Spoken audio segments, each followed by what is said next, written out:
ஒரு ஹிந்து கீதை தெரிஞ்சிருக்கானோ இல்லையோ, ஒரு முஸ்லிம் குரான் தெரிஞ்சிருக்கானோ இல்லையோ, ஒரு கிறிஸ்டியன் பைபிள் தெரிஞ்சிருக்கானோ இல்லையோ, ஒவ்வொரு இந்திய குடிமகனும் இந்திய அடிப்படை சட்டம் தெரிஞ்சிருக்கணும்.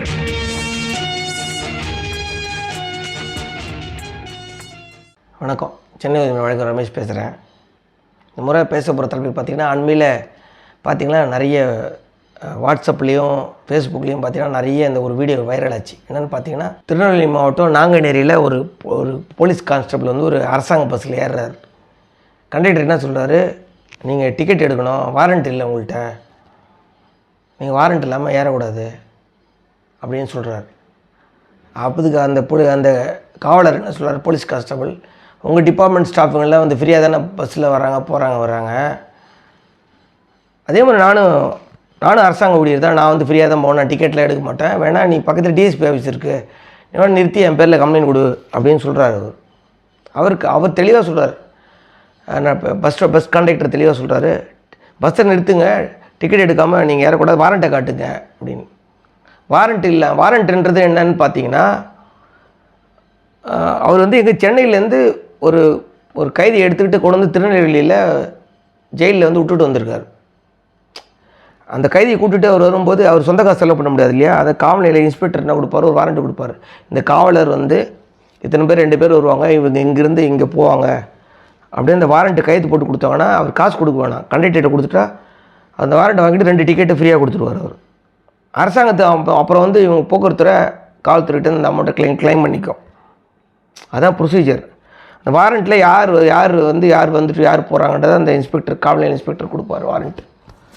போலீஸ்காரங்க வந்து வாரண்ட் இல்லாமல் வந்து பப்ளிக் கேரியரில் அரசாங்க பஸ்ஸில் இல்லை எந்த பஸ்ஸில் ஆகட்டும் பயணம் செய்யக்கூடாது. ஆனால் வந்து அவர் பண்ணிட்டார். அந்த மாதிரி பண்ணக்கூடாது அப்படின்னு சொல்லி கடந்த 27/2021 ஒரு டிஜிபி தமிழ்நாடு காவல்துறை இயக்குனர் வந்து ஒரு சர்க்குலர் ஒன்று போட்டிருக்காரு. அது எதை வச்சு போட்டிருக்காரு பார்த்திங்கன்னா, ஒரு மனித உரிமை ஆணையத்தில் வந்து ஒரு கேஸில் இதே மாதிரி ஒரு பிரச்சனை வரும்போது இந்த சர்க்குலர் போட சொல்லி சொன்னதால் மனித உரிமை ஆணையம் தமிழ்நாடு மாநிலம் சொன்னதால் சர்க்குலர் போட்டிருக்காரு. அந்த சர்க்குலர் என்ன சொல்கிறாங்கன்னு படிச்சிட்டு பாருங்க, கொஞ்சம் தான் இருக்குது. சர்க்குலர் மெமோண்ட் அதெல்லாம் உள்ளெல்லாம் அதை நாங்கள் டிஸ்கிரிப்ஷன் பாக்ஸில் கொடுக்குறேன் தெரிஞ்சிக்க. The State Human Rights Commission Tamil Nadu to cognizance in a case in which body altercation erupted between the police man and a TNTC conductor for not purchasing the ticket while travelling in the bus, which resulted in the death of bus conductor. இதே மாதிரி ஒரு கேஸில் என்ன ஆகுது, அரசாங்க பஸ்ஸில் ஒரு போலீஸ்காரரும் பஸ்ஸில் ஏறிடுறாரு, டிக்கெட் எடுக்க மாட்டுறாரு. அப்போ அதே மாதிரி இவர் வந்து வாரண்ட் வேணும், டிக்கெட் இல்லாமல் நீங்கள் டிக்கெட் எடுன்னு கேட்கும்போது போலீஸ்காருக்கும் அவருக்கும் சண்டாகி அந்த பஸ்ஸோட கண்டக்டர் வந்து இறந்து போய்ட்டுறாரு. In this regard, the State Human Rights Commission has observed that to ensure that policemen should not travel free in TNTC buses except under warrant to avoid occurrence of such an incident in future. அதான் என்ன சொல்கிறாரு அப்படின்னா, மனித உரிமை ஆணையம் என்ன சொல்லுது அப்படின்னா, காவல்துறையினர் வந்து தகுந்த காவல் ஆய்வாளர் கொடுக்கக்கூடிய அந்த வாரண்ட், காவல் நிலைய வாரண்ட் இல்லாமல் அரசாங்க பஸ்ஸில் ஃப்ரீயாக ட்ராவல் பண்ணக்கூடாது, இந்த மாதிரி இன்சிடெண்ட் நடக்கக்கூடாது. இந்த மாதிரி நடந்து தான் அப்போ வந்து ஒரு பேப்பரில் செய்தியெலாம் வந்தது, போலீஸ்காரருக்கும் பஸ் கண்டக்டருக்கும் சண்டை வந்து அரசாங்கம் அது தாக்குனதில் கண்டக்டர் இறந்து போய்ட்டுறாரு. அடுத்தது என்ன சொல்கிறாங்க, hence all unit officers R requested to ensure that the police personal should adhere the above observation of the state income police capacity. The receipt of circular should be acknowledged at once அப்படின்னு யார், சைலேந்திர பாபு போட்டிருக்கார். DGP எப்போ போட்டிருக்காரு, 27/2021 போட்டிருக்காரு. இந்த மனித உரிமை ஆணையம் கொடுத்துருக்குற இந்த உத்தரவை எல்லோரும் வந்து பின்பற்றணும் அப்படின்னு சொல்லி ஒரு சுற்றறிக்கையை தமிழ்நாட்டில் இருக்கிற எல்லா காவல்துறை, எல்லா காவல் மாவட்டங்களுக்கும் காவல்துறைக்கும் அனுப்பிச்சிருக்கார். இப்போ இதுலேருந்து என்ன தெரிஞ்சுக்கணும் நீங்கள் அப்படின்னு பார்த்தீங்கன்னா, அவருக்கு உதவி ஆய்வாளராக இருக்கலாம், இல்லை காவல் ஆய்வாளராக இருக்கலாம், இல்லை காவலராக போலீஸ் கான்ஸ்டபிளாக இருக்கலாம், இல்லை ஏட்டையாவாக இருக்கலாம், இல்லை டிஎஸ்பியாக கூட இருக்கலாம், யார் வேணால் கூட இருக்கலாம். அவர் காவல் நிலையம் சம்மந்தப்பட்ட காவல் நிலையத்தோட வாரண்ட்டு இல்லாமல் அரசாங்க பஸ்ஸில் ஃப்ரீயாக ட்ராவல் பண்ணக்கூடாது. இல்லை அப்படி வாரண்ட் இல்லாமல் அவர் ட்ராவல் பண்ணால் அவர்கிட்ட காசு கொடுத்து டிக்கெட் வாங்கிடணும். சென்னையில் இருக்கிற போக்குவரத்து துறையோட தலைமை, அரசாங்க பஸ்ஸோட போக்குவரத்து தலைமை துறை என்ன சொல்லியிருக்காங்க, இந்த நாங்குநேரியில் டிக்கெட் எடுக்காமல் ஏறின அந்த காவலர் மேலே வந்து துறை ரீதியாக நடவடிக்கை எடுக்க காவல்துறைக்கு வந்து பரிந்துரை பண்ணியிருக்கான்னு சொல்லியிருக்காங்க. அவர் லெட்டர் எழுதியிருக்காங்களா அந்த மாதிரி டிபார்ட்மெண்ட் ஆக்ஷன் எடுக்கணும் அப்படின்ட்டு. அதனால் ஏன்னா அரசாங்கத்தோட ஒரு துறை வந்து இன்னொரு துறைக்கு வந்து பரிந்துரை கடிதம் எடுக்கும்போது கண்டிப்பாக அரசாங்கம் வந்து காவல்துறை வந்து கண்டிப்பாக நடவடிக்கை எடுத்தே ஆகணும். அப்போது ஒரு அரசு ஊழியராக இருக்கக்கூடியவர் வந்து அப்போ என்ன நினச்சிக்கிறாங்கன்னா, அது காவல்துறையில் நம்ம வேலை செஞ்சோம்னா நம்ம வந்து சட்டத்துக்கு அப்பாற்பட்டவர்கள் அப்படின்னு நினச்சிக்கிறாங்க. அது தப்பு.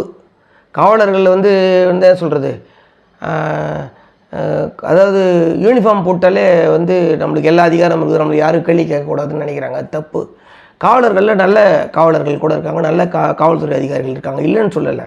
ஆனால் ஒரு சில காவலர்கள் இதும்போது போன்று தங்கள் அதிகாரத்தை வந்து பயன்படுத்தி டிக்கெட் எடுக்க மாட்டேன், அவர் நீங்கள் அந்த வீடியோவை நீங்கள் பார்த்துருப்பீங்கன்னு நினைக்கிறேன், பேசும்போது டிக்கெட் எடுக்க முடியாது, உன்னால் என்ன ஆணத்தை பார்த்துக்கோ, நீ எங்கே வேணால் எடுத்து டிஎஸ்பிட்ட கூட சொல்லிக்கோ, அவர் என்னென்ன பண்ணுவார் அப்படின்னு சொல்கிற அந்த வீடியோ நல்லா பாருங்கள். நீங்கள் அப்படி சொல்லலாமா?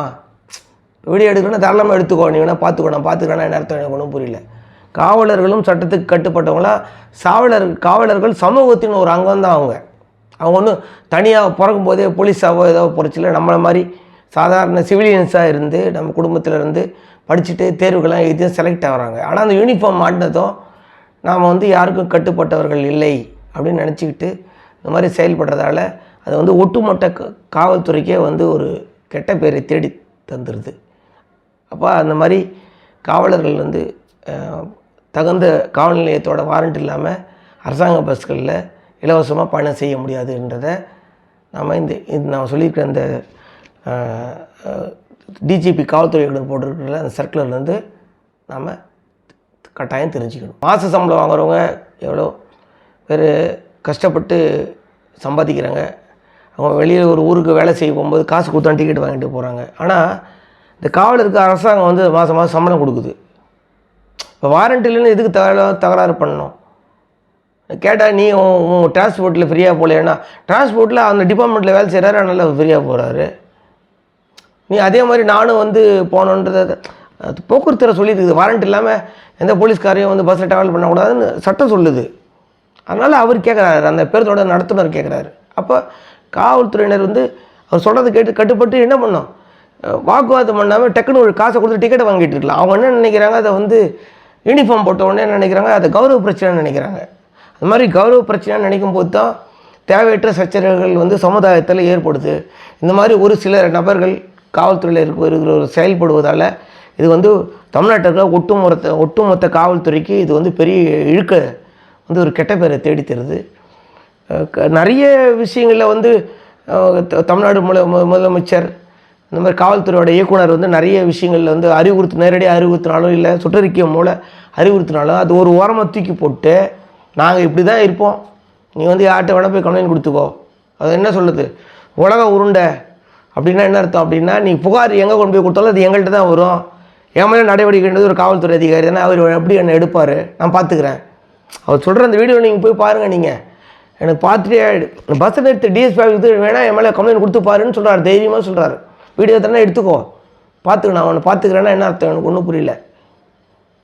அப்போ சட்டத்துக்கு அப்பாற்பட்டவர்கள் நினைக்கிறாங்க, அது தப்பு. அது அப்போ காவல்துறை உங்கள் நண்பன் சொல்கிறதெல்லாம் எப்படி?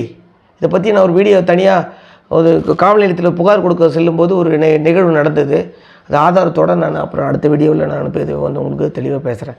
இந்த விஷயத்தை பொறுத்தளவில் நீங்கள் தெரிஞ்சிக்க வேண்டிய விஷயம் இதுதான். வாரண்ட் இல்லாமல் எந்த காவல்துறையினரும் அரசாங்க பஸ்ஸில் இலவசமாக பயணிக்க முடியாது. இல்லைன்னா காசு கொடுத்து வாரண்ட் இல்லைன்னா காசு கொடுத்து டிக்கெட் வாங்கிடணும் அரசாங்க பஸ்ஸில். இப்போது நீங்கள் கேட்கலாம், இது என்னங்க இது தெரிஞ்சுக்கிட்டாங்க என்ன பண்ண போகிறோம் அப்படின்னு நினைக்கிறது தப்பு. சட்ட சம்பந்தமான எல்லா விஷயங்களையும் தெரிஞ்சுக்கணும். நாளைக்கே இதே விஷயத்தில் உங்கள் வீட்டில் யாராவது வந்து அரசாங்கத்தில் பேருந்தில் தனியார் பஸ்லேயோ இல்லை கவர்மெண்ட் பஸ்லேயோ கண்டக்டராகவோ இல்லை வேறு ஏதாவது வேலை செய்யலாம். அப்போ டிக்கெட் எடுக்கும்போது இந்த மாதிரி பிரச்சனை வந்ததுன்னா அன்றைக்கி நீங்கள் வந்து தேடும்போது இந்த சர்க்குலர் உங்களுக்கு கிடைக்காது. அதனால் சட்டப்பூர்வமான சார்ந்து இருக்கிற எல்லா விஷயங்களையும் நம்ம கண்டிப்பாக தெரிஞ்சுக்கணும். இந்த சர்க்குலரை நாங்கள் வந்து உங்களுக்கு டிஸ்கிரிப்ஷன் பாக்ஸில் கொடுக்குறோம். பிரிண்ட் அவுட் எடுத்து உங்களுக்கு தேவைப்படும் பயன்படுத்தி இந்த விஷயம் உங்களுக்கு பிடிச்சா லைக் பண்ணுங்கள், கமெண்ட் பண்ணுங்கள், ஷேர் பண்ணுங்கள், யூடியூப் சப்ஸ்கிரைப் பண்ணுங்கள். நன்றி, வணக்கம்.